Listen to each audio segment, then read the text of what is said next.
When you buy a player like Caicedo for 5 million from Independiente del Valle, right?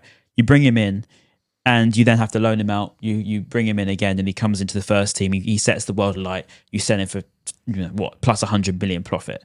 110 million profit. That is a fantastic model if you want to start building the club's finances. The difference, however, is the most expensive manager team of all time in the Premier League anyway is Graham Potter and co to Chelsea. Yeah. And that's 20 million. You don't put stocks into managers because the fees aren't high enough to then justify that. 20 million, you could probably make that on the sale of Simon Adingra, for example, right?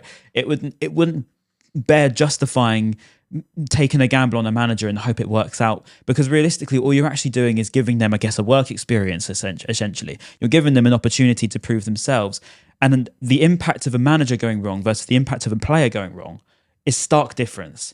If you bring in a player for 5 million that's young and they flop, so what? Loan them out for a bit. It's not going to make a huge impact on the football club.